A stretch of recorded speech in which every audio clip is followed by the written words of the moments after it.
شهر رمضان الذي أنزل فيه القرآن هدى للناس وبينات من الهدى والفرقان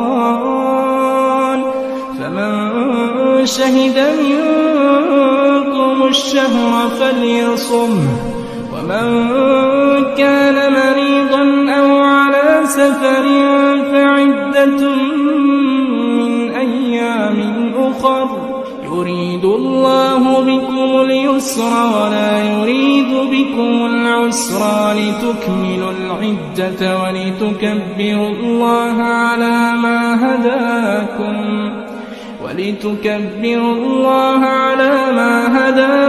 ولعلكم تشكرون. بسم اللہ الرحمن الرحیم نحمده ونصلی علی رسوله الکریم اما بعد ونعوذ باللہ من الشیطان الرجیم بسم اللہ الرحمن الرحیم اللہم صلی وسلم علی سیدنا محمد النبی الامی وآلہ واصحابہ اجمعین رب اشرح لی صدری ویسر لی امری واحلل عقدۃ من لسانی یفقہوا قولی رب زدنی علما رب یسر ولا تعسر وتمم بالخیر آمین یا رب العالمین. الحمدللہ جی، آج ہم آغاز کریں گے اپنے پارہ نمبر 15 سبحان الذی کا. اللہ رب العزت کا خاص انعام ہے کہ اس پاک پروردگار نے ہمیں 14 پارے کمپلیٹ کرنے کی توفیق عطا فرمائی پورے فہم کے ساتھ، جو کہ علم تو ناقص ہے لیکن کوئی ہے جو اس کے اوپر غور و فکر کرے، اس سے نصیحت حاصل کرے، تو یہ اللہ رب العزت کا خاص انعام ہے. آج ہم آغاز کریں گے پارہ نمبر 15 کا. تو اللہ سبحانہ وتعالیٰ سے دعا کر لیتے ہیں. اللہم احسن عاقبتنا فی الامور کلہا. اے ہمارے پروردگار، ہمارے لیے اس پارے کو پڑھنا، اس کو سمجھنا، اس کا فہم حاصل کرنا اور اس پر عمل کرنا سہل و آسان فرما دینا، اور اس کی تکمیل ہمارے لیے بہت آسانی کے ساتھ کر دینا. رب یسر ولا تعسر وتمم بالخیر آمین یا رب العالمین. الحمدللہ جی، پارے کے آغاز میں چونکہ ہم آج سورہ بنی اسرائیل شروع کریں گے، تو 14ویں پارے میں کچھ ایسی چیزیں تھیں جو ہمیں بہت زیادہ، جن باتوں کی طرف ہمارا دھیان گیا ہے، اور وہ یہ کہ اخلاص کے ذریعے انسان شیطان کی چالوں سے بچ سکتا ہے. یعنی جس کے اندر تقویٰ ہوگا، جس کی عبادت میں خلوص ہوگا، جو علم کو پورے خلوص کے ساتھ حاصل کرے گا، تو وہ شیطان کے چالوں سے مکمل طور پہ بچ سکتا ہے. پھر ہم نے مومن کی مثال دیکھی کہ شہد کی مکھی کی طرح ہے، جو کہ پاکیزہ رس لیتی ہے اور پاکیزہ چیزیں ہی بانٹتی ہے. تکبر تمام برائیوں کی جڑ ہے، تو اس لیے ہر طرح سے اپنے آپ کو علم کے، مال کے، دولت کے، اولاد کے، کسی قسم کے تکبر میں مبتلا نہیں کرنا، بلکہ اس سے بچ کے اپنی زندگی بسر کرنی ہے. اللہ سبحانہ وتعالیٰ کی پہچان انسان کو اس قابل کر دیتی ہے کہ وہ بہت سی مشکلات سہ جاتا ہے، کیونکہ وہ جانتا ہے کہ میرا رب میرے حال سے واقف ہے، میرے رب کو سب کچھ پتا ہے. اللہ کی مدد حاصل کرنے کے لیے، اس کا ساتھ پانے کے لیے احسان اور تقوی کی روش، صبر کا طریقہ اختیار کرنا چاہیے. دنیا کی طرف زیادہ جھکاؤ انسان کو آخرت سے غافل کر دیتا ہے. پارہ نمبر 15 سبحان اللہ میں اس کے آغاز سے پہلے آپ کے ساتھ کچھ باتیں شیئر کرنا چاہوں گی، اور وہ قرآن مجید کے متعلق ہیں کہ قرآن مجید قبر کے عذاب سے حفاظت کا ذریعہ ہے. ابو ہریرہ رضی اللہ تعالیٰ عنہ بیان کرتے ہیں کہ آدمی کو جب اس کی قبر میں لایا جاتا ہے تو فرشتہ اس کے سر کی طرف سے آتا ہے، یعنی عذاب کے لیے، تو تلاوت قرآن اسے روک دیتی ہے. جب فرشتہ اس کے سامنے سے آتا ہے تو صدقہ اسے دھکیل دیتا ہے، اور جب اس کے پاؤں کی طرف سے آتا ہے تو مساجد کی طرف چل کر جانے والے قدم اسے دور کر دیتے ہیں. یعنی انسان پاؤں سے جب نیکی کے کاموں کی طرف چل کر جاتا ہے تو وہ نیکیاں اسے اس کی برائیوں کی سزا سے ہٹا دیتی ہیں. قیامت کے دن قرآن مجید انسان کی شکل میں آئے گا. ابن بریدہ رضی اللہ تعالیٰ عنہ اپنے والد سے روایت کرتے ہیں، وہ کہتے ہیں کہ رسول اللہ صلی اللہ علیہ وآلہ وسلم نے فرمایا، قیامت کے دن قرآن ایسے مرد کی شکل میں آئے گا جس کے بال سفید ہوں گے، جس کا رنگ اڑا ہوا ہوگا، تو وہ اپنے پڑھنے والے سے کہے گا، میں وہی ہوں جس نے تجھے رات کو بیدار رکھا، جیسے تراویح وغیرہ پڑھنے میں، اور دن میں تجھے پیاسا رکھا، کیونکہ تلاوت کرتے وقت انسان کو پیاس بھی لگتی ہے. اور یہ المستدرک حاکم کی حدیث مبارکہ ہیں۔ قیامت کے دن قرآن مجید سفارشی بن کر بھی آئے گا۔ ابو امامہ باہلی رضی اللہ تعالیٰ عنہ سے مروی ہے، وہ کہتے ہیں کہ میں نے رسول اللہ صلی اللہ علیہ وآلہ وسلم کو فرماتے ہوئے سنا، قرآن کی تلاوت کرو، بلا شبہ قیامت کے دن یہ اپنے ساتھیوں کی سفارش لے کر آئے گا۔ یعنی جو لوگ دنیا میں قرآن پڑھتے ہیں، قیامت کے دن یہ ان کی سفارش کرے گا۔ اور اسی کے بارے میں قرآن مجید کے بارے میں ایک حدیث شریف بھی ہے، القرآن حجت لک او علیک، کہ قرآن مجید تیرے لیے دلیل بن جائے گا جنت میں داخلے کی، اور تیرے خلاف ہو جائے گا جہنم میں داخلے کے لیے۔ یعنی جس سے دوری اختیار کرتے تھے، اس کا حق نہیں ادا کرتے تھے، تو ان کے خلاف گواہی دے گا۔ تو آج ہم آغاز کریں گے سورہ بنی اسرائیل کا۔ اس کی آیت نمبر 1 میں ہم دیکھیں گے، آغاز ہوتا ہے یہاں سے سبحان الذی، کہ اللہ پاک ہے، یعنی سننے والوں کو ایک عجیب و غریب خبر ملے گی کہ جس کو وہ حیرانی سے سنیں گے۔ لیکن حقیقت یہ ہے کہ جو چیزیں لوگوں کے لیے مشکل ہیں، اللہ سبحانہ و تعالیٰ کے لیے وہ کچھ بھی مشکل نہیں ہے۔ ویسے بھی جس بارے میں اب گفتگو کی جائے گی وہ بہت اہم بات ہے، اور وہ اہم بات کیا ہے کہ وہ ذات جو اپنے بندے کو لے گئی راتوں رات مسجد حرام یعنی مسجد اقصی یعنی فلسطین سے یروشلم کی طرف۔ تو یہ سب واقعہ جو ہے، اس کو سن کے پڑھ کے آپ ذرا اپنے خیال میں، اپنے تصور میں لے کر آئیے کہ کتنا خوبصورت وہ دن ہوگا، کتنا خوبصورت یہ واقعہ ہوگا جس وقت پیارے نبی کریم صلی اللہ علیہ وآلہ وسلم کو معراج کروائی گئی، جس وقت اللہ رب العزت کے ساتھ آپ کی گفتگو ہوئی، اللہ کا دیدار نصیب ہوا، نمازیں عطا کی گئیں۔ وہ کیا خوبصورت سما ہوگا۔ اور پھر اس کی تصدیق کرنے والوں میں آپ کی زوجہ محترمہ امہات المومنین حضرت خدیجہ الکبریٰ، اسی طرح سے ابو بکر صدیق رضی اللہ تعالیٰ عنہ۔ تو آپ دیکھیے کہ یہ واقعہ جو ہے، یہ لوگ محض ایک کہانی کی طرح سمجھتے ہیں، ایک قصہ سمجھتے ہیں، مگر یہی حقیقت ہے جو آج ہم پڑھنے لگے اپنے پارہ 15 سورہ بنی اسرائیل میں۔ سورہ بنی اسرائیل یا اسراء، بنی اسرائیل اسرائیل کی اولاد ہیں، اور اسراء کہتے ہیں رات کے سفر کو، رات کو سفر کرنے کو کہتے ہیں۔ 1 سال قبل جب ہجرت مدینہ سے تقریباً 1 سال پہلے حضرت نبی کریم صلی اللہ علیہ وآلہ وسلم کو اسراء کا واقعہ پیش آیا، جو معراج کے نام سے مشہور ہو گیا۔ تو یہاں پہ ہمیں مزید اس کے بارے میں تعارف کرواتے ہیں کہ حضرت نبی کریم صلی اللہ علیہ وآلہ وسلم کو مسجد حرام سے مسجد اقصی تک لے جانے کا تذکرہ بیان کیا گیا ہے۔ سورۃ الاسراء یعنی بنی اسرائیل، بنی کہتے ہیں بیٹے، اسرائیل اولاد یعقوب کو کہتے ہیں۔ یہ سورت مکی دور کے آخری زمانے میں، جبکہ حضرت نبی کریم صلی اللہ علیہ وآلہ وسلم کو معراج کا واقعہ پیش آیا، نازل ہوئی تھی۔ حضرت نبی کریم صلی اللہ علیہ وآلہ وسلم کو اس وقت توحید کی طرف دعوت دیتے ہوئے 12 سال گزر چکے تھے۔ آپ کے مخالفین آپ کی مخالفت میں تمام حربے استعمال کر چکے تھے تاکہ آپ کا راستہ روکا جائے، لیکن اس کے باوجود عرب کا کوئی گوشہ ایسا نہ تھا جہاں آپ کی دعوت نہ پہنچ چکی ہو۔ اسی طرح مدینہ میں بھی اوس اور خزرج کے طاقتور قبیلوں کی بڑی تعداد آپ کے دامن میں آ چکی تھی۔ اب یہی موقع تھا کہ آپ صلی اللہ علیہ وآلہ وسلم مکہ سے مدینہ ہجرت کر جاتے اور منتشر مٹھی بھر جماعت کو سمیٹ کر اسلام کے اصولوں پر مبنی ریاست قائم کر دیتے۔ ان حالات میں اللہ سبحانہ و تعالیٰ نے آپ کو ایک عظیم الشان سفر سے نوازا اور ایک جامع پیغام معراج کے موقع پر عطا فرمایا، جو اسلامی ریاست کی بنیادی خد و خال اور اسلامی معاشرے کی بنیاد بن سکتا ہے۔ چنانچہ اس صورت میں جہاں ایک طرف کفار مکہ اور مدینہ میں بنی اسرائیل کو بھی بنی اسرائیل کی تاریخ سے استشہاد کر کے مفصل بیان کیا گیا اور تنبیہ اور دعوت عبرت دی گئی اور توحید، آخرت اور رسالت کی دلیلیں دی گئی ہیں، تو دوسری طرف اسلامی معاشرے کے لیے وہ بنیادی اصول بھی مفصل بیان کر دیے گئے ہیں جن کی آئندہ مدینے میں ضرورت پیش آنے والی تھی۔ نیز حضرت نبی کریم صلی اللہ علیہ وآلہ وسلم اور مسلمانوں کو ان مشکل اور کٹھن حالات میں صبر اور استقامت کی تلقین اور اس کے لیے نماز سے مدد لینے کی خصوصی ہدایت دی گئی ہے۔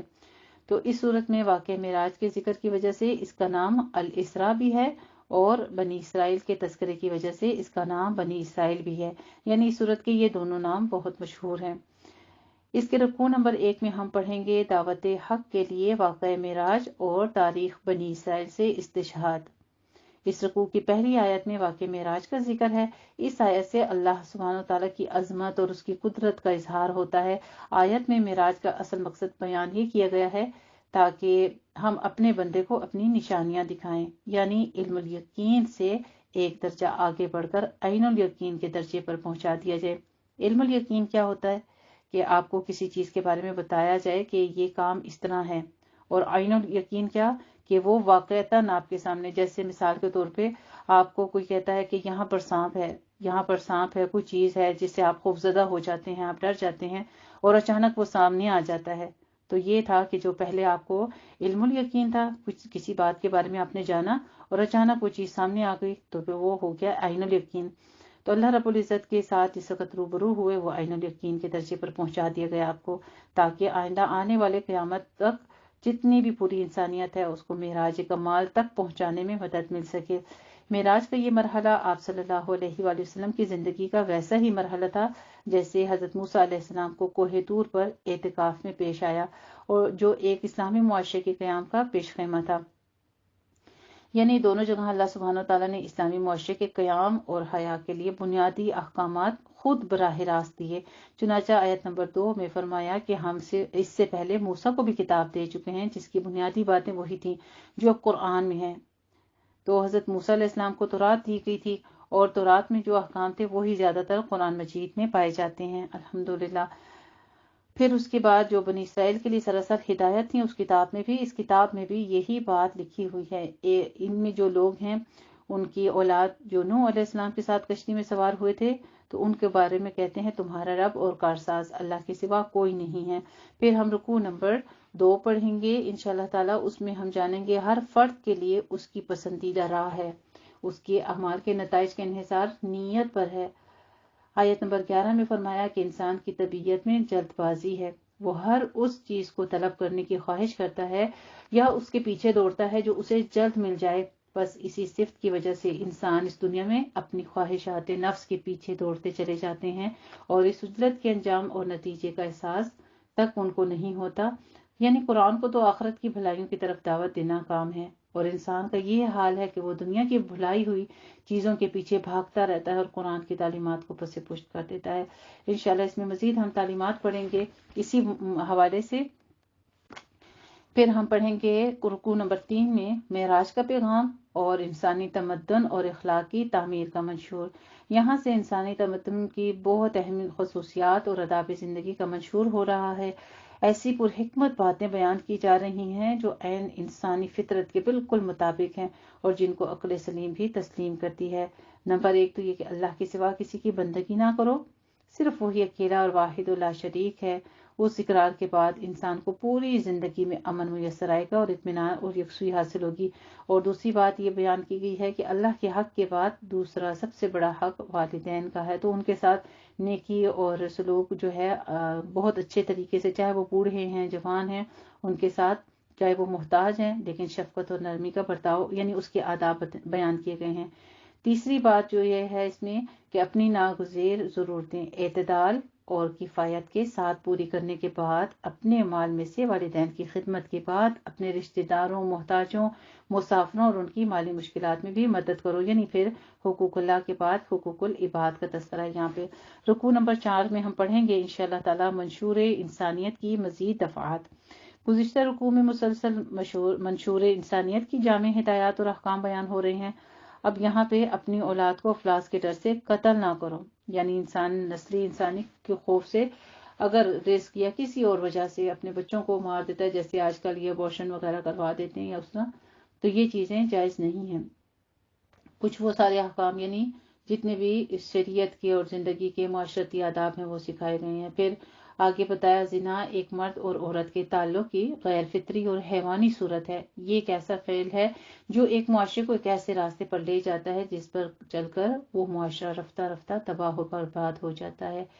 اس کے ساتھ ہی ہمیں انسان کی جان قابل احترام ہے، کوئی نہ کسی کو ناحق قتل کرے اور نہ کسی جان پر ظلم کرے۔ مزید ہدایات دی گئی ہیں کہ یتیموں کے مال کے قریب بھی نہ جاؤ اور اس کی حفاظت کرو، اور معاشرے کے افراد کا آپس میں عہد و پیمان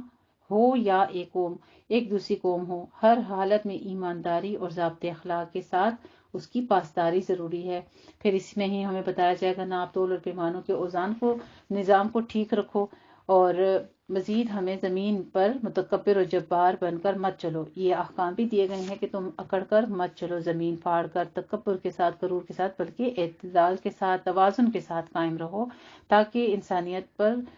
رحمت کا جو معاشرہ ہے وہ نافذ ہو اور دوسروں کے کام آسان ہو جائیں۔ تو یہ تمام باتیں اللہ رب العالمین کی طرف سے نازل کردہ ہیں اور پر حکمت ہیں، ان میں انسانوں کے لیے سراسر بھلائی ہے، بس اللہ کے حکم کی پیروی میں ہی بھلائی ہے۔ جو لوگ اوروں کی یا اپنی خواہشات کی پیروی کر کے شرک کے مرتکب ہوتے ہیں وہ ہر قسم کی بھلائیوں سے محروم کر دیے جاتے ہیں۔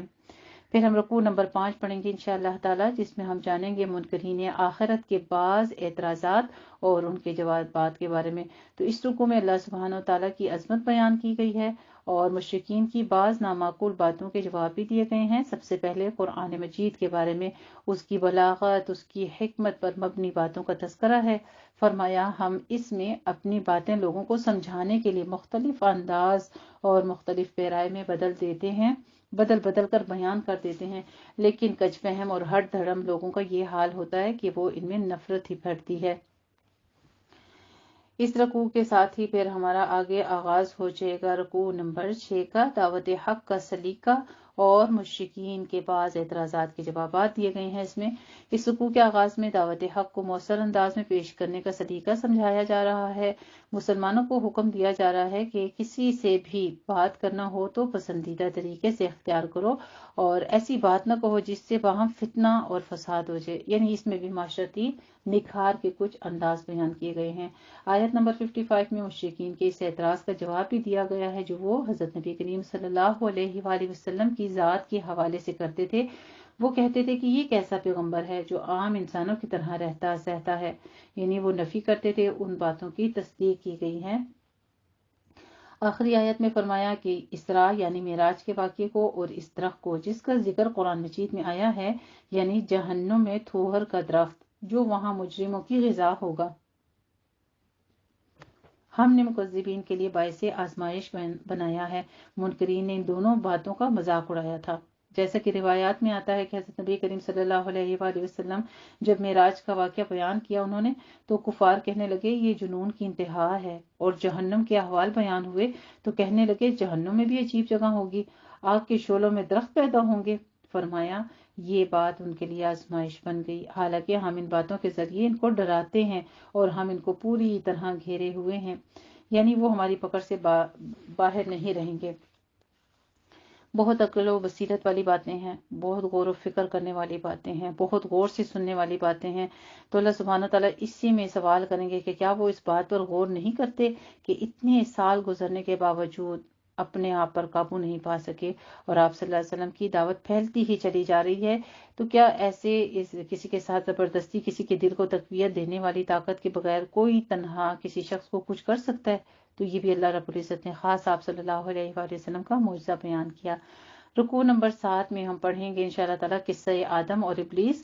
ابلیس کے پھندے۔ اس رکوع میں ابلیس اور اس کے پھندوں کا تذکرہ ہے۔ جب اللہ سبحانہ وتعالیٰ نے فرشتوں کو آدم علیہ السلام کو سجدہ کرنے کا حکم دیا تو ابلیس کے سوا سب نے سجدہ کیا۔ تو یہاں پہ مزید یہ واقعہ درج ذیل ہے جو پہلے بھی آپ کافی بار پڑھ چکی ہیں، آج پھر ایک نئے انداز میں اس بارے میں پھر دوبارہ بیان کیا گیا ہے۔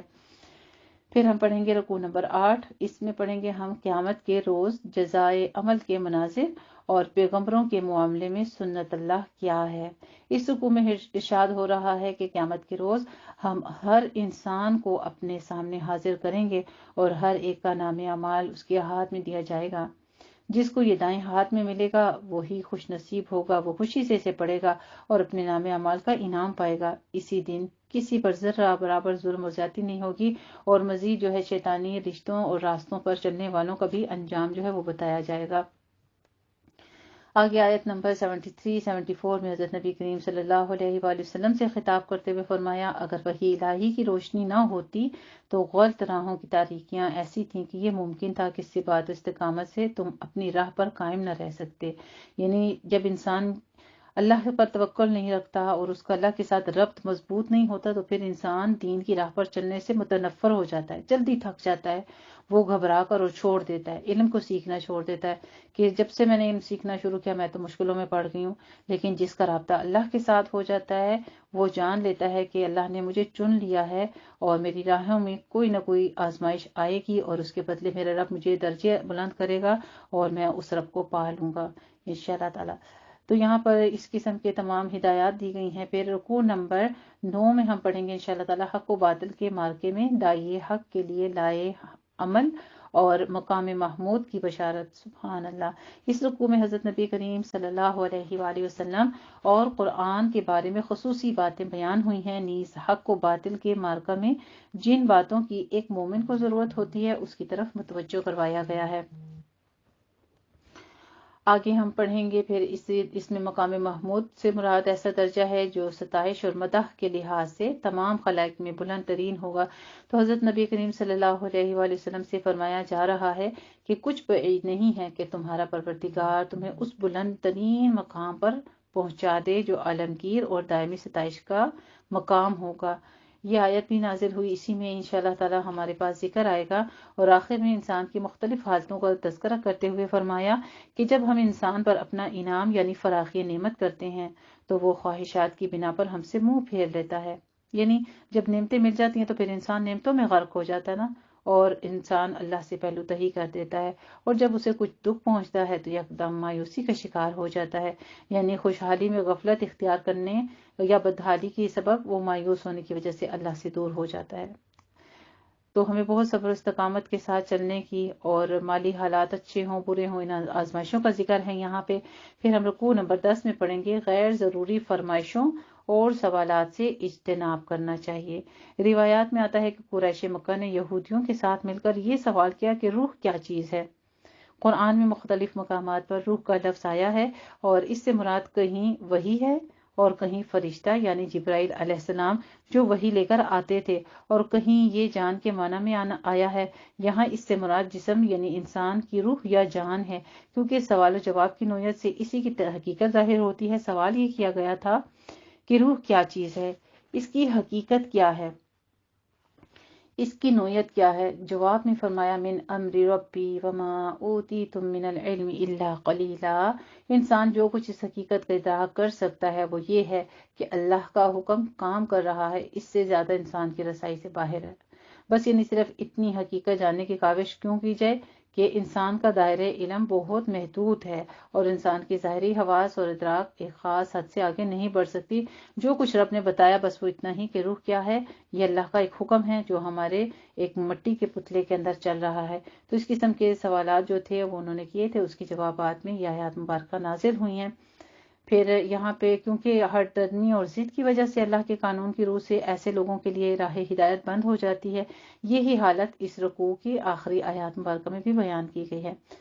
پھر انشاءاللہ تعالی ہم پڑھیں گے رکوع نمبر 11 جس میں منکرین حق کے بے مقصد مطالبات کا ذکر کیا گیا ہے۔ گزشتہ رکوع میں جس بات کا تذکرہ تھا اسی کا ایک پہلو یہاں بھی بیان ہو رہا ہے کہ انسان کا المیہ یہ رہا ہے کہ وہ سچائی اور حق کو سچائی میں تلاش نہیں کرتا، بلکہ حیرت کی باتوں میں کرشموں میں ہی ڈھونڈتا رہتا ہے کہ کوئی معجزہ ہو جائے، اور سمجھتا ہے کہ جب کوئی ایسی بات کر دکھائے جو سب سے زیادہ عجیب قسم کی ہو تو وہی سچائی کا لمبردار ہوگا اور اسی کے پاس سچائی ہو سکتی ہے۔ اور انسان کو سوء گمراہی میں ڈالنے والے ہمیشہ ایسے ہی لوگ رہے ہیں جو طبقہ متفرقین کا اور ان سے تعلق رکھنے والے ضدی اور ہر درم لوگ ہوتے ہیں۔ تو اس میں بہت ساری گمراہیوں کا بھی ذکر ہے، اور پھر یہ بھی کہ فرشتے بستے ہوئے سکون اطمینان سے چلتے پھرتے ہیں، فرشتوں کے تذکرے اس میں بیان کیے گئے۔ آگے فرمایا کہ کہہ دیجئے کہ میرے اور تمہارے درمیان اللہ کافی ہے، وہ میرے اور تمہارے حالات سے بخوب بھی واقف ہے، یعنی اب جو بار بار آپ کا انکار کرتا ہے اس کے لیے کچھ دلائل پیش کیے گئے ہیں۔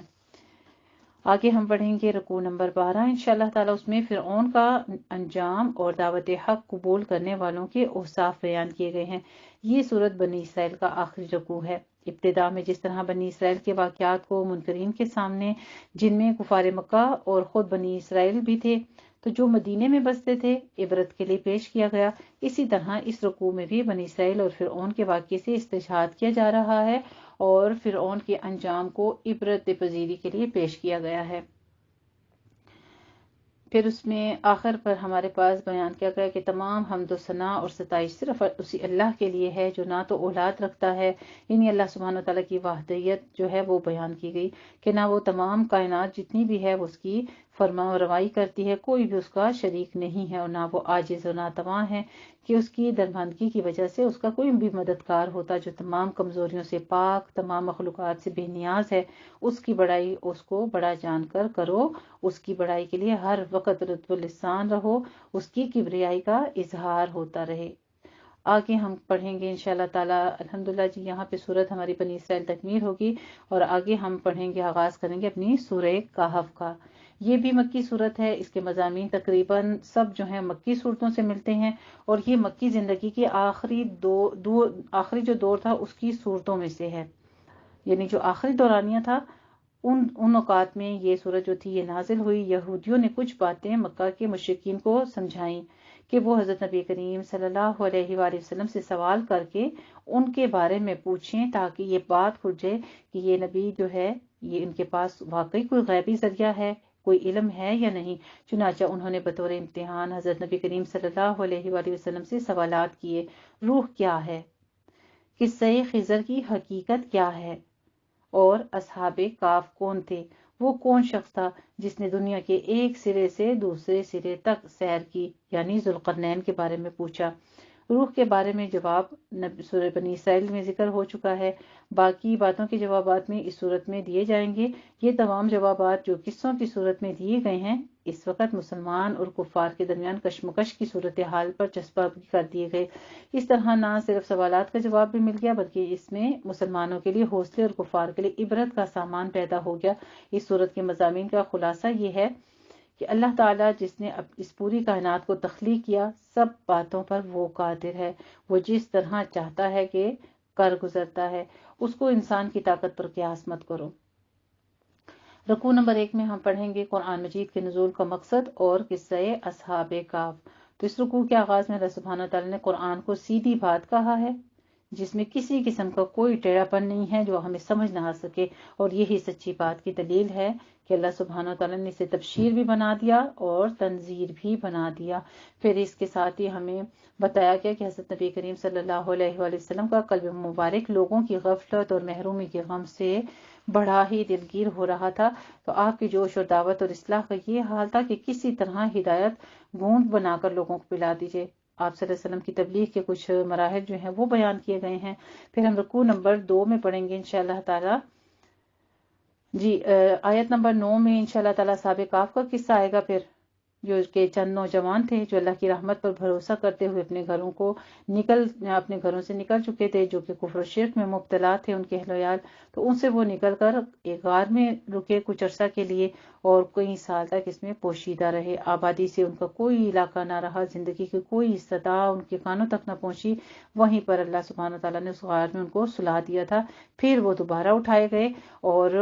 اپنے جو لوگ تھے، وہاں کی عوام تھی، جو یعنی دنیا کی طرف پھر وہ واقعہ جو ہے بیان کیا گیا کہ دنیا کی طرف وہ دوبارہ آئے، اور کس انداز میں آئے کہ یہ ہم انشاءاللہ تعالیٰ سورت میں ڈیٹیل سے پڑھیں گے۔ اصحاب کہف کی سرگشت، غار میں پناہ لینا۔ رکوع نمبر 2 میں ہم پڑھیں گے کہ وہ چند نوجوان تھے جو اللہ پر ایمان رکھتے تھے، اور اللہ نے بھی ان کے سامنے ہدایت کی راہ خوب کھول کر ان کے دلوں کو ایمان پر مضبوط کر دیا تھا۔ پھر ان کی قوم جو تھی بت پرست تھی، اور اس کا بادشاہ جو تھا سردار لوگوں کو زبردستی بت پرستی پر مجبور کرتا تھا۔ یہ مزید ڈیٹیل جو ہیں ساری اس رکوع میں ان کا واقعہ ہے،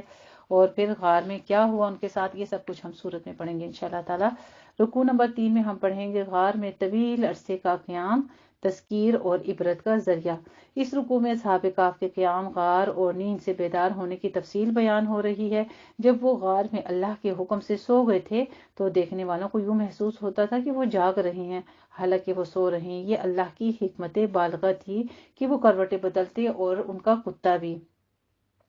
تو انشاءاللہ تعالیٰ اس میں ساری جو ہے اس میں بھی انہی کا واقعہ جو ہے یہ نیز اس میں ہجرت اور اس میں غار ثور میں قیام کی طرف بھی اشارہ ہے، اور حیات بعد الموت کی دلیل ہے یہ اتنی بڑی جو ان ساتھیوں کا جو واقعہ بیان کیا گیا ہے۔ پھر ہم رکوع نمبر 4 پڑھیں گے انشاءاللہ تعالیٰ، انشاءاللہ کہنے کا حکم اور ہر حال میں اللہ کا ذکر اور اسی پر بھروسہ کیا جائے۔ اس رکوع کی پہلی 2 آیات میں حضرت نبی کریم صلی اللہ علیہ وآلہ وسلم سے خطاب ہے اور آپ کے ذریعے تمام امت کے لیے یہ پیغام ہے کہ یہ نہ کہا کرو کہ میں یہ کام کل ضرور کروں گا، بلکہ یہ کہا جائے کہ انشاءاللہ یہ کام کل کر لوں گا، کیونکہ وہی ہوگا جو چاہے گا اللہ۔ اگر تم یہ کہنا بھول جاؤ تو جب یاد آ جائے اس وقت بھی کہہ سکتے ہو، یعنی اس کی ترغیب دی گئی ہے۔ پھر ہم رکوع نمبر 5 پڑھیں گے، جس میں ہم جانیں گے انشاءاللہ تعالیٰ 2 آدمیوں کی مثال، ایک خدا پرست اور دوسرا منکر اور غافل۔ تو اس رکوع میں 2 آدمیوں کی مثال سے دنیا کی چیزوں کی بے ثباتی اور انکار اور تکبر کے برے انجام کو واضح کیا گیا ہے۔ اس سے یہ بات بھی واضح ہوتی ہے کہ جب کسی منکر انسان کے پاس مال اور اقتدار آ جاتا ہے تو وہ غرور اور تکبر میں مبتلا ہو جاتا ہے، اور بعض اوقات وہ خدائی کا دعویٰ کر بیٹھتا ہے اور یہ سمجھتا ہے کہ سب کچھ میری وجہ سے، میرے اختیار سے ہے، مجھے کوئی زوال ہی نہیں ہے، میرا اقتدار یعنی اس کے اندر اقتدار ایک نشے کی صورت میں گھل جاتا ہے۔ تو اللہ سبحانہ تعالیٰ نے اس رکوع میں فرمایا کہ حقیقت یہ ہے کہ انسان کے اختیار میں تو کچھ بھی نہیں، انسان کا تو یہ حال ہے کہ وہ اپنے آپ کو بھی نہیں سنبھال سکتا۔ ہنالک الولایۃ للہ الحق، یہاں اختیار تو صرف اللہ برحق کا ہی ہے۔ انشاءاللہ تعالیٰ اس مثال کے ساتھ ہی پھر ہمیں دوسری بھی تنبیہ اور عبرت کے لیے کچھ باتیں بیان کی گئی ہیں، اور پھر ہم پڑھیں گے رکوع نمبر 6 جس میں دنیاوی زندگی کی مثال بیان کی گئی ہے۔ اس میں یہ نقشہ کھینچا گیا ہے کہ اس کی مثال ایک ایسی ہے کہ اس دنیا کی دل فریبیاں اور خوشحالیاں جن پر ہر کوئی فریفتہ رہتا ہے محض 4 گھڑی کی دھوپ کی مانند ہے، یعنی دھوپ کا وقت آتا ہے، جیسے ہی ہمیں تپش دیتا ہے اس کا سایہ پھیل جاتا ہے اور دھوپ چلی جاتی ہے، بس یہ ہے زندگی کی حقیقت۔ اس سے زیادہ انہیں قرار نہیں اور نہ ان کو کوئی قدرت اور قیمت حاصل ہوگی۔ دنیا کی زندگی کی مثال ایک ایسی ہے جیسے زمین کی روئت کی، جب اللہ کی قدرت سے آسمان سے پانی برستا ہے تو زمین کا گوشہ گوشہ سبزیوں اور لالیوں سے بہشتار بن جاتا ہے، جس طرف بھی نگاہ ڈالو پھولوں کا حسن جمال ہوتا ہے یا پھلوں اور دانوں کا فیضان۔ اللہ سبحانہ تعالیٰ نے اپنی قدرتوں کے بے شمار دلائل پیش کی ہوئے ہیں جی یہاں پر بھی، اور انشاءاللہ تعالیٰ پھر ہم آخر میں دیکھیں گے کہ اللہ تعالیٰ پر ہر ایک انسان کے اعمال کا ریکارڈ تیار ہو چکا ہے۔ اللہ سبحانہ تعالیٰ نے سب کا ریکارڈ تیار کر لیا ہے اور قیامت کے روز یہ دفتر یعنی کتاب کی شکل میں سامنے آ جائیں گے۔ بڑی تنبیہ ہے، بہت بڑا نوٹس دیا جا رہا ہے اس رکوع کے اینڈ پر، اور جزا اور عمل کے موقع پر کسی پر ظلم نہیں ہوگا۔ ساتھ میں اللہ سبحانہ تعالیٰ نے مہربان بھی فرما دی اور بتا دیا کہ کرنا ہے تو اچھے عمل کرو یا برے کرو، جو کرو گے بس وہ تمہارے رجسٹر میں لکھا جا چکا ہے۔ پھر آگے ہم رکوع نمبر 7 پڑھیں گے، اس میں ابلیس اور انسانیت کا دشمن، انسانیت کے ساتھ اس کی دشمنی کے بارے میں پڑھیں گے کہ دنیاوی زندگی کی حقیقت کیا ہے اور اس زندگی کے فوائد چند روزہ بھی ہیں اور فانی بھی ہیں، فی الحقیقت اعمال صالحہ کو ہی قیام اور دوام ہے۔ اس رکوع میں ایک دفعہ پھر انسانی تخلیق کے بعد ابلیس کی سرکشی اور اس کی انسان سے دشمنی کی نقاب کشائی کی جا رہی ہے، اور پھر کچھ سوالات پیدا ہوتے ہیں کہ شیطان کی بندگی کون کرتا ہے، کن لوگوں پر اللہ کی لعنت ہوتی ہے، ان کا تذکرہ ہے۔ رکوع نمبر 8 میں ہم پڑھیں گے انشاءاللہ تعالیٰ دعوت قرآنی کا اسلوب اور نظام رحمت کا تقاضا اور مہلت عمل، یعنی کس طرح قرآن کی طرف دعوت دی جائے، اللہ تعالیٰ کی رحمت کب ہوتی ہے، اس کا تقاضا کیا ہے، اور پھر یہ کہ جس کو اللہ تعالیٰ ڈھیل دیتا ہے، مہلت دیتا ہے تو اسے عمل کی توفیق دینے والا ہوتا ہے۔ تو اس کے بیچ میں کچھ مراحل بیان کیے جائیں گے۔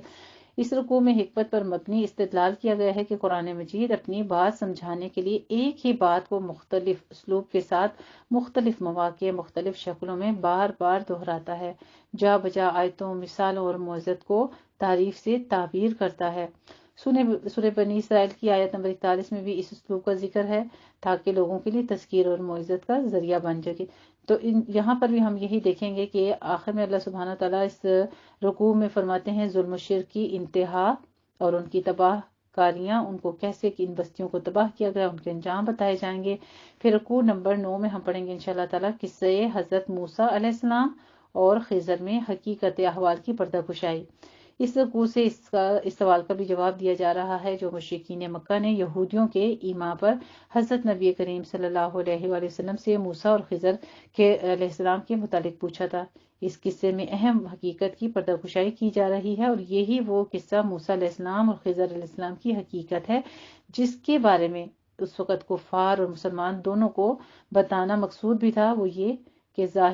ظاہرین جو نگاہیں دیکھتی ہیں دنیا میں جو کچھ ہوتا ہے وہی دیکھتی ہیں، اس لیے غلط نتائج اخذ کر لیتی ہیں۔ اس کی وجہ یہ ہوتی ہے کہ وہ ان مصلحتوں کا ادراک نہیں کر پاتے۔ تو حضرت موسیٰ علیہ السلام کا تذکرہ یہاں پہ ڈیٹیل کے ساتھ ہے۔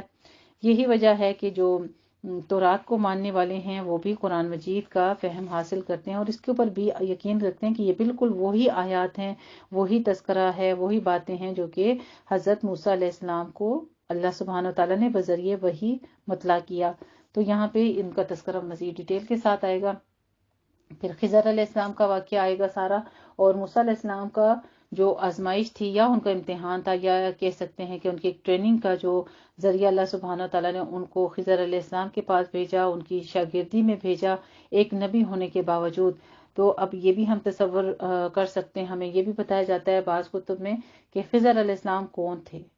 کیا وہ زندہ ہیں، حیات ہیں، ایسی باتیں جو ہیں ان کے بارے میں، خیر وہ لاشعوری باتیں ہیں اور ان کو عقل نہیں مانتی ہے، لیکن یہ ہے کہ خضر علیہ السلام یا تو فرشتے تھے جن کو حضرت موسیٰ علیہ السلام کے لیے ٹریننگ کے لیے بھیجا گیا، تو کیوں ہر نبی کی اللہ سبحانہ تعالیٰ پہلے ان کی ٹریننگ کرتے ہیں، باقاعدہ طور پر ان کی اصلاح کے لیے ان کو تبلیغ کا طریقہ سکھایا جاتا ہے، ان کو ایک بلند مقام تک پہنچانے کے لیے اللہ رب العزت کی طرف سے باقاعدہ طور پر ان کی ہر طرح سے تربیت کی جاتی ہے۔ تو یہ ان کی تربیت کا حصہ تھے۔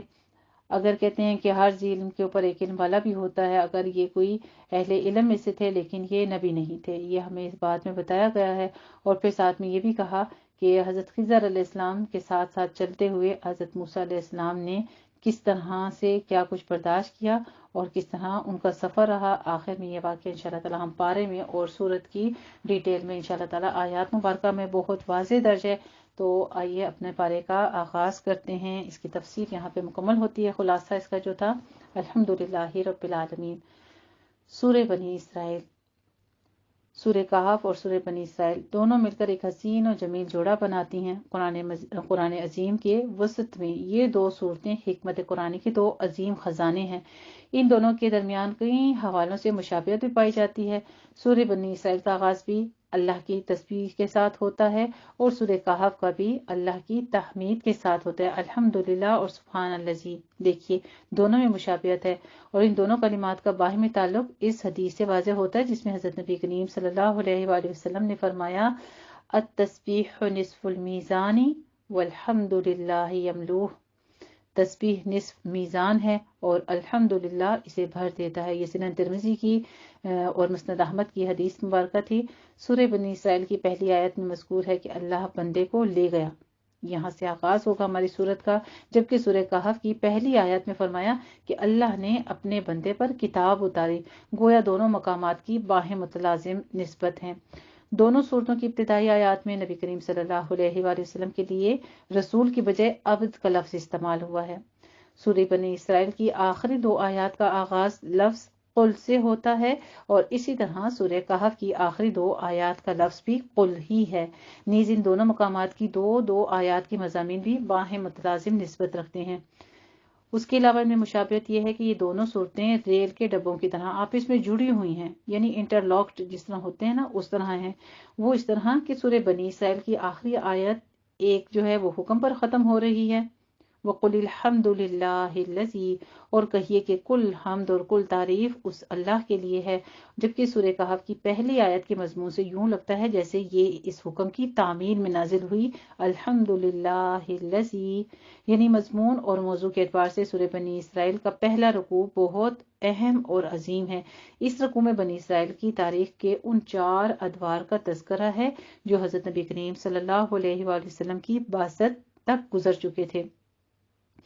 یہاں پر بنی اسرائیل کی 2000 سالہ تاریخ کو 4 آیات کے اندر سمو کر گویا امت مسلمہ کے لیے ایک آئینہ فراہم کر دیا گیا۔ اس آئینے کو سامنے رکھ کر ہم اپنے ماضی، حال، مستقبل کا جائزہ لے سکتے ہیں۔ تو یہ احوال آپ کے سامنے ہیں بہت مختصر فارم میں، لیکن یہ ہے کہ بہت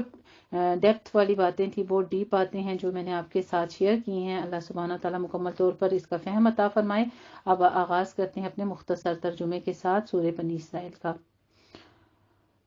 پورا حاشیہ اپنے ذہن میں رکھیے گا۔ حضور صلی اللہ علیہ وسلم کی معراج کا سفر جو ہے اس کے مرحلے کی طرف اشارہ ہے، جو مسجد حرام سے مکہ مکرمہ، مسجد اقصیٰ تک، بیت المقدس تک زمینی سفر پر مشتمل تھی۔ تو اس کے احوال جو ہے نا وہ اپنے ذہن میں رکھیے گا، وہ سارا ماحول، وہ ساری باتیں اپنے ذہن میں رکھیے گا انشاءاللہ تعالیٰ۔ بالکل ایسے جیسے ایک انسان کے سامنے ویڈیو چل رہی ہوتی ہے، بالکل ایک مووی سی چل رہی ہوتی ہے، بالکل اس طرح سے بہت واضح انداز میں یہ صورت بیان کی گئی ہے، بہت خوبصورت انداز کے ساتھ۔ آغاز کرتے ہیں سورہ بنی اسرائیل کا۔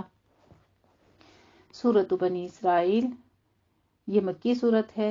اور اس کے 12 رکوع ہیں اور 111 آیات ہیں۔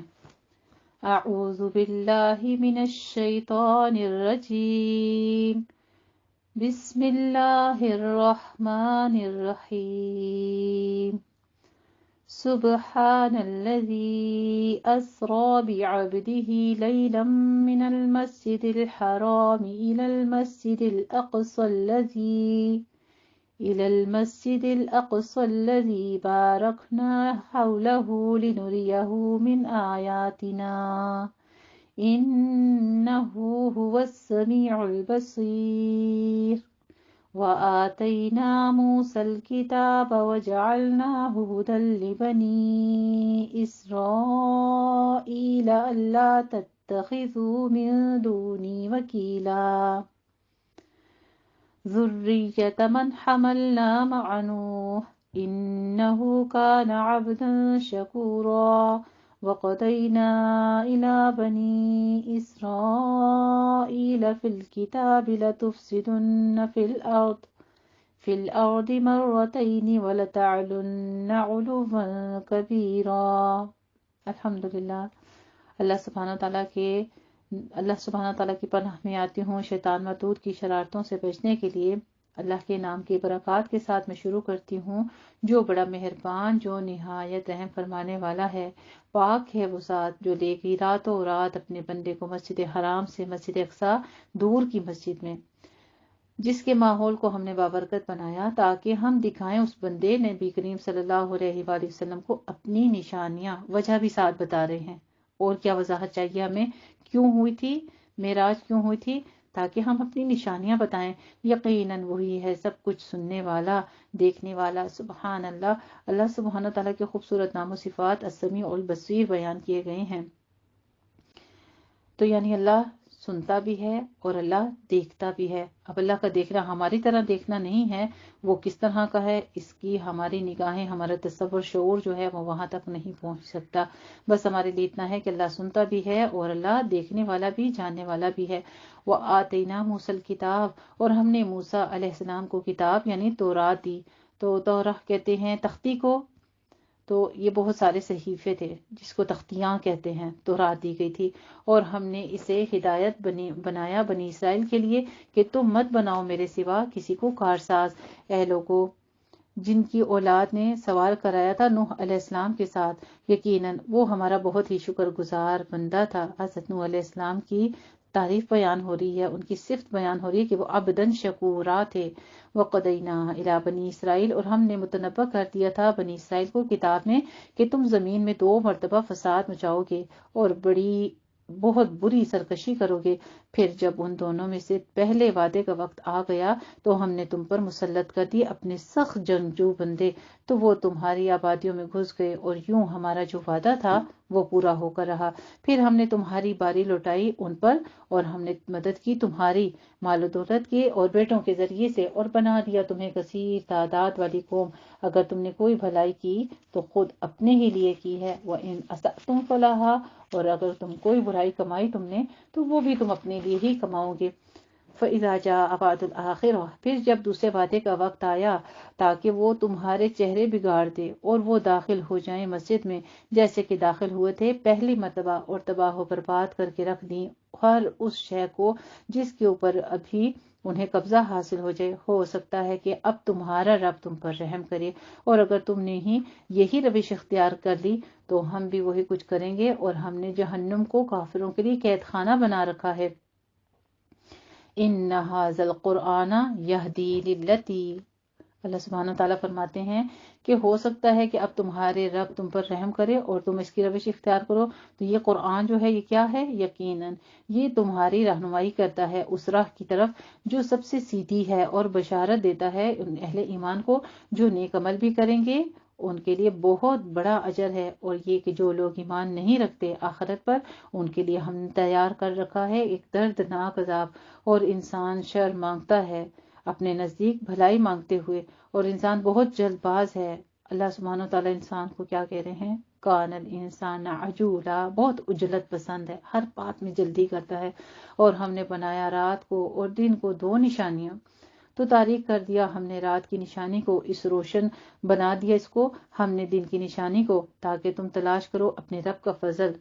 دن کس لیے نکلتا ہے؟ تاکہ تم اپنے رب کا دن بنایا بھی بتا رہے ہیں کہ ہم نے دن بنایا، پھر ساتھ اس کی وجہ بھی بتا رہے ہیں تاکہ تم اس میں فضل تلاش کرو، اور تاکہ تم جان لو سالوں کی گنتی اور نظام الاوقات حساب کے ساتھ۔ اور ہر چیز کو ہم نے کھول کھول کر بیان کر دیا ہے، اور ہر انسان کی قسمت چپکا دی ہے ہم نے اس کی گردن میں۔ جیسے آپ کے گردن کے بیچ میں آپ کے گلے میں ایک لاکٹ ہو، اس پہ آپ کا نام لکھا ہوا ہو، اس میں آپ کی پہچان ہو، اسی طرح سے اللہ رب العزت فرماتے ہیں کہ ہم نے اس کی قسمتیں لکھ کر اس کے گلے میں ڈال دی ہیں، ہم نکال لیں گے اس کے لیے قیامت کے روز اسے ایک کتاب کی شکل میں۔ اب گلے میں کتاب پڑی ہوئی ہے، فرشتے ساتھ ہی کھڑے ہیں، جو کچھ ہو رہا ہے ہماری باڈی پہ جو ہو رہا ہے وہ ہماری کتاب میں اسی وقت لکھا جا رہا ہے۔ کیا آج سے پہلے ہم نے اس کتاب کو ایسے محسوس کیا؟ آج آپ کے گلے میں دوپٹہ ہے، لاکٹ ہے، کوئی چیز ہے، ذرا اس کو محسوس کریں کہ وہ جسم کے ساتھ ٹچ ہو رہا ہے، جسم کے اوپر گرمی ہے، سردی ہے، جو چیز ہے وہ بھی محسوس ہو رہی ہے، تو وہ سب کچھ اس کے اوپر جو ریئیکشنز ہیں وہ محسوس ہو رہی ہیں۔ اسی طرح اس کتاب کے اندر سب کچھ لکھا جا رہا ہے۔ اللہ سبحانہ تعالیٰ کتنی واضح ہمیں نوٹس دے رہے ہیں کہ یہ اس کتاب کی شکل میں وہ پائیں گے اسے کھلی ہوئی، پڑھ لو اپنا نام اعمال۔ اس وقت کہا جائے گا کہ پڑھو، اقرأ کتابک، کھولو اپنی کتاب، اپنے گلے میں جو تمہارے سب لکھا ہوا ہے، جو جو تمہاری باڈی میں ریئیکشن ہو رہا تھا تم کرتے جا رہے تھے، وہ تمہارے گلے میں جو کتاب ہے، پروف ہے تمہارے پاس، کھولو اسے اور پڑھو اپنے نام اعمال۔ آج تم خود ہی اپنا حساب کر لینے کے لیے کافی ہو۔ اللہم حاسبنا حسابا یسیرا، اللہم حاسبنا حسابا یسیرا، اللہم حاسبنا حسابا یسیرا۔ اللہ حساب کے وقت بہت آسان کر دینا، حساب لینا ہے پروردگار۔ پھر ساتھ ہی بتاتے من اہتدی فانما یہتدی لنفسی،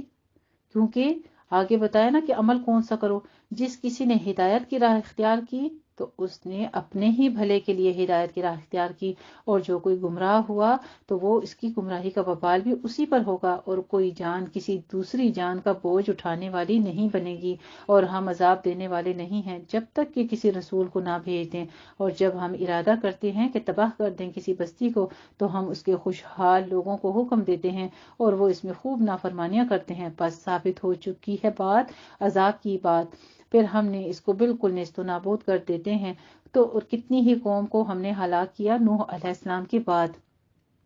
اب پتہ نہیں کتنی قومیں تباہ ہوئی ہیں، لیکن اللہ رب العزت فرما رہے ہیں کتنی ہی قومیں ہم نے نوح کے بعد تباہ کی ہیں۔ اور کافی ہے آپ صلی اللہ علیہ وآلہ وسلم کا رب اپنے بندوں کے گناہوں سے باخبر رہنے کو اور ان کے دیکھنے کے لیے۔ اللہ سبحانہ وتعالیٰ کی خوبصورت صفات بیان کی گئی ہیں، خبیرم بصیرا، من کان یرید العاجلہ، جو کوئی عاجلہ کا طلبگار بنتا ہے اس کو جلدی دے دیتے ہیں اس میں سے جو کچھ وہ چاہتے ہیں، یعنی جو دنیا کی طلب کر رہا ہے ہم اسے دنیا میں ہی دے دیتے ہیں، جس کے لیے چاہتے ہیں پھر ہم مقرر کر دیتے ہیں اس کے لیے جہنم، وہ داخل ہوگا اس میں ملامت زدہ دھتکارا ہوا۔ اور جو کوئی آخرت کا طلبگار ہو اور اس کے لیے اس کی شایان شان کوشش بھی کرے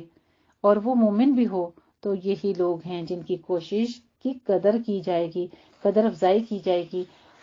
کُلًّا نُمِدُّ ہؤلاء، ہم سب کو مدد پہنچائے جا رہے ہیں، ان کو بھی اور ان کو بھی، یعنی جو دنیا میں غرق ہیں مدد تو ان کو بھی آ رہی ہے، جو کچھ وہ مانگتے ہیں۔ جیسے آپ دیکھیں کہ اگر چور ڈاکو بھی ہے تو وہ بھی کہتا ہے کہ اللہ کرے کہ آج کوئی ہاتھ لگ جائے، اللہ کرے کہ آج کوئی وسیلہ، تو اللہ تعالیٰ ان کو بھی دے رہا ہے، حالانکہ وہ ناجائز اور حرام کام کر رہے ہیں، کسی کی جان کو قتل کر رہے ہیں۔ اور جو مانگتا ہے کہ اللہ تعالیٰ سے کسی کی شفا یابی مانگتے، جیسے کوئی ڈاکٹر ہے، کوئی اصلاح کرتا ہے کسی کو علم دیتا ہے، وہ بھی کوشش کر رہے ہیں اللہ کی راہ میں، تو اللہ تعالیٰ ان کی بھی مدد کر رہا ہے۔ تو اللہ سبحانہ تعالیٰ فرماتے ہیں کہ ان کی بھی ہم مدد کر رہے ہیں اور ان کی بھی کر رہے ہیں آپ صلی اللہ علیہ وآلہ وسلم کے رب کی عطا سے، اور آپ کے رب کی عطا رکی ہوئی نہیں ہے۔ دیکھو کیسے ہم نے بعض کو بعض پر فضیلت دی ہے، لیکن آخرت کی زندگی درجات اور فضیلت میں اس سے بہت بڑھ کر ہوگی۔ اللہ کے ساتھ کسی کو اور کو معبود نہ بناؤ کہ پھر کر بیٹھے رہ جاؤ گے مذموم اور بے سہارا ہو کر۔ اور فیصلہ کر دیا ہے آپ صلی اللہ علیہ وسلم کے رب نے یہ کہ مت عبادت کرو، بس اللہ نے ایک فیصلہ کر دیا ہے کہ باقی ہر نعمت تو میں دنیا میں عطا کر دوں گا، قسمتیں لکھ دی گئی ہیں، قسمتیں لکھ کر گلوں میں ڈال دی گئی ہیں، سب کچھ دے دیا گیا ہے، بس ایک کام کرو کہ دنیا میں اللہ کے سوا کسی کو معبود نہ بناؤ، اور یہ کہ کسی اور کو اللہ کے ساتھ شریک نہ ٹھہراؤ، اور والدین کے ساتھ حسن سلوک کرو۔ اللہ رب العزت اصل ذات ہے جو تخلیق کرنے والا ہے، اس لیے سب سے پہلے اس نے اپنا حق بیان کر دیا، حقوق اللہ، اور حقوق العباد میں والدین کا حق کہ ان کے ساتھ احسان یعنی حسن سلوک کرو۔ کس وجہ سے؟ کہ دنیا میں لانے کا ذریعہ جو ہے وہ پھر والدین ہیں، دنیا میں پیدا کرنے والے جو ہیں وہ والدین نے، اللہ نے ان کو ذریعہ بنایا ہے، اس لیے اپنے بعد والدین کے ساتھ حسن سلوک کا حکم دے دیا۔ اگر پہنچ جائیں تمہارے پاس بڑھاپے کو ان میں سے کوئی ایک یا دونوں، انہیں اف تک نہ کہو۔ اف کیا ہوتا ہے؟ صرف الفاظ ہی نہیں بلکہ اذیت ایسی ہے کہ اپنے عمل سے بھی ہو، یعنی کسی طرح سے ان پر تنگی سے خرچ کرنا یا ان کے ساتھ ایسا معاملہ کرنا کہ ان کو سسک کر دینا، ان تمام معاملات سے اللہ رب العزت جو ہے منع فرما رہے ہیں کہ والدین کو اف تک مت کہو، اور نہ انہیں جھڑکو، اور ان سے بات کرو تو نرمی کے ساتھ کرو، اور جھکائے رکھو ان کے سامنے اپنے بازو عاجزی کے ساتھ اور نیاز مندی کے ساتھ، اور دعا کرتے رہو اے میرے رب ان دونوں پر رحم کر دے جیسے کہ انہوں نے مجھے بچپن میں پالا۔ سبحان اللہ، اللہ رب العزت ہر کسی کا حق ادا کرنے میں کتنا قادر ہے، اپنا بھی حق ادا کرواتا ہے، اور وہ والدین جس نے دنیا میں پیدا کر کے لائے ہمیں، ان کے لیے بھی ساتھ کہتا ہے ان کے لیے دعا بھی کرو، یعنی ان کی خدمت اس طرح سے ہے کہ جان اور مال سے بھی کرو، اور پھر دعائیہ کلمات بھی، رب ارحمہما کما ربیانی صغیرا، کیونکہ انسان جب بچپن میں لاغر ہوتا ہے، کمزوری کے حال میں ہوتا ہے، نہ کھا سکتا ہے خود، نہ چل سکتا، نہ پھر سکتا، تو اس وقت کون کرتا ہے؟ سب کچھ والدین۔ اور جب انسان جوان ہو جاتا ہے تو پھر اللہ کا حکم ہے کہ اگر یہ نیکیاں تو کرو نا والدین کے ساتھ، لیکن ساتھ ساتھ ان کے لیے یہ دعا بھی کرو، اس دعا کا بھی حکم دیا گیا ہے، ربکم اعلم بما فی نفوسکم۔ صالحین کے ساتھ اللہ سبحانہ تعالیٰ فرماتے ہیں تمہارا رب خوب واقف ہے اس سے جو تمہارے دلوں میں ہے، اگر تم واقعی نیک ہوگے تو وہ اپنی طرف رجوع کرنے والوں کے لیے بڑا بخشنے والا ہے۔ لِأَوَّابٍ غَفُورًا کا لفظ آیا ہے، وہ آتِ ذِی الْقُرْبَىٰ حَقَّهُ، پھر آگے حقوق العباد کی باتیں شروع ہو گئی، حقوق اللہ کا ذکر ہوتے ہی پہلے والدین کا، اور پھر حق ادا کرو قرابت داروں کا، مسکینوں اور مسافروں کا، اور فضول میں مال مت اڑاؤ، یعنی فضول خرچی سے منع بھی کیا جا رہا ہے۔ یقیناً مال کو فضول اڑانے والے شیطان کے بھائی ہیں، اور شیطان یقیناً اپنے رب کا بہت ہی ناشکرا ہے، اور اگر تمہیں اعراض کرنا ہی پڑ جائے ان سے اپنے رب کی رحمت کے انتظار میں جس کی تمہیں امید ہے، تو ان سے کہو نرم بات۔ کیا کرنا ہے؟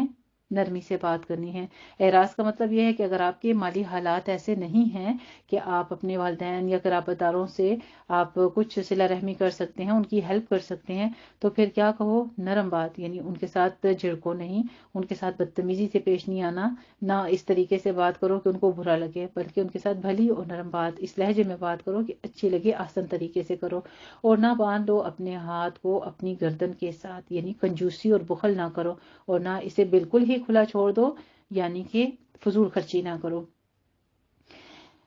کہ پھر وہ بیٹھے رہو ملامت زدہ ہارے ہوئے، یعنی انسان پھر خسارہ کر کے بیٹھ جاتا ہے، خوب کھلا ہاتھ کر کے اور پھر قرضے چڑھا کے بیٹھ جاتا ہے۔ تو اللہ سبحانہ تعالیٰ ہر بات میں نصیحت کریں کہ خرچہ کرو تو میانہ روی کی ترغیب دی جا رہی ہے کہ میانہ روی کے انداز میں زندگی بسر کرو۔ ان ربک یبسط الرزق لمن یشاء ویقدر انہ کان بعبادہ خبیرا بصیرا، یقیناً تمہارا رب کشادہ کرتا ہے رزق جس کے لیے چاہتا ہے، اور تنگ کر دیتا ہے جس کے لیے وہ چاہتا ہے، یقیناً وہ اپنے بندوں کی خبر رکھنے والا ہے، ان کے حالات کو دیکھنے والا ہے۔ اللہ سبحانہ وتعالیٰ کے نام و صفات خبیرم بصیرہ بیان کیے گئے ہیں۔ وَلَا تَقْتُلُوا أَوْلَادَكُمْ، اب اولاد کے قتل کرنے کا ذکر،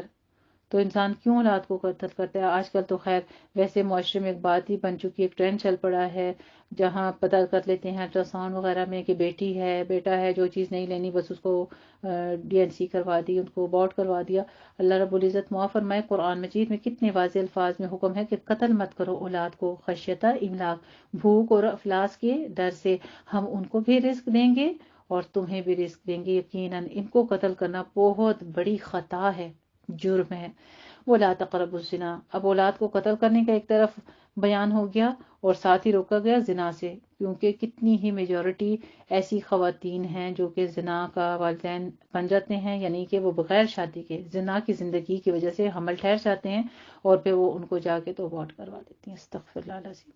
ساتھ ہی زنا کا حکم آ گیا اور زنا کے قریب بھی مت جاؤ، یقیناً یہ بہت بے حیائی کا کام ہے اور بہت ہی برا راستہ ہے، اور مت قتل کرو اس انسانی جان کو جسے اللہ نے محترم ٹھہرایا ہے مگر حق کے ساتھ، اور جسے قتل کر دیا گیا مظلومی میں تو اس کی ولی کو ہم نے اختیار دیا ہے تو وہ بھی قتل میں حد سے تجاوز نہ کرے، اس کی مدد کی جائے۔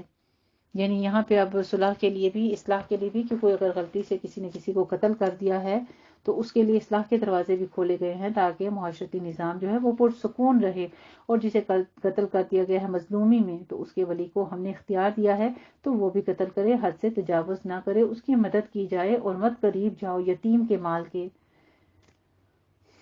ہر ایک چیز کے بارے میں اللہ رب العزت نے نا کہ اگر والدین فوت ہو جاتے ہیں، بچے یتیم رہ جاتے ہیں، ان کے چچا، ان کے دادا یا کوئی بھی ایکس وائی زیڈ ان کی کفالت کرتا ہے تو وہاں ان کو ترغیب دی جا رہی ہے کہ کیا کرو، ان کے مال کے قریب مت جاؤ مگر احسن طریقے سے، یہاں تک کہ وہ اپنی جوانی کو پہنچ جائیں، اور عہد پورا کرو، یقیناً عہد کے بارے میں باز پرس ہوگی۔ اور جب تم ناپو تو پیمانہ پورا بھرو اور وزن کرو سیدھی ترازو کے ساتھ، یہی بہتر ہے اور انجام کے اعتبار سے بھی خوب تر ہے، اور مت پیچھے پڑو اس چیز کی جس کے بارے میں تمہیں علم نہیں ہے۔ وَلَا تَقْفُ مَا لَيْسَ لَكَ بِهِ علم، ہمارے اندر کیا ہے جس بات کا پتہ ہے نہیں ہے، بلا وجہ کے سوالات اٹھاتے ہیں، بلا وجہ کے، یعنی جن کا کوئی مقصد نہیں ہوتا، ایسے سوال اٹھا کے بلا وجہ کی دوسرے کو ٹٹولنے کے لیے یا دوسرے کو آزمانے کے لیے یا اس کے علم کو پرکھنے کے لیے یا ویسے ہی ماحول کو خراب کرنے کے لیے، تو بلا ضرورت سوالوں سے اجتناب کرنے کا حکم ہے۔ ان السمع، یقیناً کان اور بصارت اور عقل سبھی کے بارے میں باز پرس کی جائے گی، اور زمین میں اکڑ کر نہ چلو، اور نہ تم زمین کو پھاڑ سکو گے اور نہ ہی پہاڑوں کی بلندی کو تم جا پہنچ سکو گے، ان سب باتوں کی برائی کا پہلو تیرے رب کو بہت ناپسند ہے۔ اللہ رب العزت نے یہ سب مکروہات میں شامل کر دی، یہ سب مکروہ چیزیں ہیں جو اللہ کو سخت ناپسند ہے۔ یہ ہے جو اے محمد صلی اللہ علیہ وآلہ وسلم آپ کے رب نے آپ کی طرف وحی کی ہے حکمت میں سے، اور مت ٹھہراؤ اللہ کے ساتھ کوئی دوسرا معبود، وَلَا تَجْعَلْ مَعَ اللَّهِ إِلَٰهًا، پھر نفی شرک کی جا رہی ہے کہ اللہ کے ساتھ کسی دوسرے کو معبود نہ ٹھہراؤ، ورنہ تم جھونک دیے جاؤ گے جہنم میں ملامت زدہ اور دھتکارے ہوئے۔ تو کیا تمہیں تو منتخب کر لیا ہے تمہارے رب نے بیٹوں کے ساتھ، اور اپنے لیے بنائی ہیں فرشتوں میں سے بیٹیاں، یعنی ملائکہ کو کہتے تھے کہ اللہ کی فرشتے جو ہیں یہ اللہ کی بیٹیاں ہیں، نعوذ باللہ۔ یہ تو تم بہت بڑی گستاخی کی بات کہتے ہو، اور ہم نے پھیر پھیر کر بیان کیا ہے اس قرآن میں اپنی آیات کو تاکہ یہ سبق حاصل کریں۔ کس لیے بیان کی گئی ہیں؟ فی ھذا القرآن لیذکروا، تذکیر کے لیے، نصیحت کے لیے، کیونکہ مگر یہ نہیں بڑھاتا انہیں مگر نفرت ہی میں۔ آپ کہہ دیجئے کہ اگر اس کے ساتھ کچھ دوسرے معبود بھی ہوتے جیسا کہ حقیقت میں ہے، تب تو وہ ضرور تلاش کرتے صاحب عرش کی طرف کوئی راستہ، وہ ذات پاک ہے، سبحانہ وتعالی عما یقولون، وہ ذات پاک ہے اور بہت ہی بلند و برتر ہے ان باتوں سے جو یہ کہہ رہے ہیں، اس کی تسبیح میں لگے ہوئے ہیں ساتوں آسمان اور زمین اور وہ تمام مخلوق بھی جو ان میں ہے۔ اللہ سبحانہ وتعالیٰ کی ذات اقدس پہ قربان جاؤں، دیکھیں اللہ سبحانہ وتعالیٰ فرماتے ہیں، خود بیان کریں، ہمیں تو پتہ نہیں تھا کہ آسمان بھی تسبیح کرتے ہیں، زمین بھی تسبیح کرتی ہے، اس کے بیچ میں تمام مخلوقات جو عرش اور فرش پر ہے وہ سب بھی، اور جس کے ان کے درمیان ہے وہ بھی، یہ کس طرح تسبیح کرتے ہیں اب یہ تو رب ہی جانتا ہے۔ لیکن اللہ رب العزت نے ہمیں یہ بات واضح کر دی ہے کہ ہر ایک چیز اللہ کی تسبیح بیان کرتی ہے، اور کوئی چیز نہیں ہے مگر یہ کہ وہ تسبیح کر رہی ہیں اس کی حمد کے ساتھ، لیکن تم نہیں سمجھ سکتے۔ بس پھر یہاں پہ ہماری سوچ ختم ہو جاتی ہے کہ اللہ سبحانہ تعالیٰ فرماتا ہے کہ وہ کیسے تسبیح کر رہی ہیں یہ تم نہیں سمجھ سکتے، بس ان کو تسبیح کا حکم ہے اور ان کی تسبیح کو تم نہیں سمجھ سکتے، یقیناً وہ بہت تحمل والا ہے، بہت بخشنے والا ہے۔ سبحان اللہ، اللہ سبحانہ تعالیٰ کے نام و صفات حلیماً غفورا بیان کیے گئے ہیں۔ وَإِذَا قَرَأْتَ الْقُرْآنَ جَعَلْنَا بَيْنَكَ، اور جب آپ قرآن پڑھتے ہیں تو ہم آپ صلی اللہ علیہ وآلہ وسلم کے اور ان لوگوں کے درمیان جو آخرت پر ایمان نہیں رکھتے ایک مخفی پردہ حائل کر دیتے ہیں، اور ان کے دلوں پر بھی ہم پردے ڈال دیتے ہیں کہ وہ اسے سمجھ نہیں سکتے، اور ان کے کانوں پر ثقل پیدا کر دیتے ہیں۔ اور جب آپ صلی اللہ علیہ وسلم قرآن میں تنہا اپنے رب ہی کا ذکر کرتے ہیں تو یہ اپنی پیٹیں موڑ کر چل دیتے ہیں نفرت کے ساتھ۔ ہم خوب جانتے ہیں جس غرض سے وہ توجہ سے سنتے ہیں اور اس قرآن کو، جب وہ کان لگائے بیٹھے ہوتے ہیں آپ کی طرف، اور جب وہ علیحدگی میں سرگوشیاں کرتے ہیں، یعنی جب آپ کو سنتے ہیں تو کہتے تھے دیکھے تو صحیح یہ کہہ کیا رہا ہے، اور دل میں ان کے یقین تو نہیں ہوتا تھا، تو بعد میں جا کے وہ سرگوشیاں کرتے تھے۔ جب یہ ظالم ایک دوسرے سے کہہ رہے ہوتے ہیں کہ تم نہیں پیروی کر رہے ہو مگر ایک سحر زدہ شخص کی، دیکھیے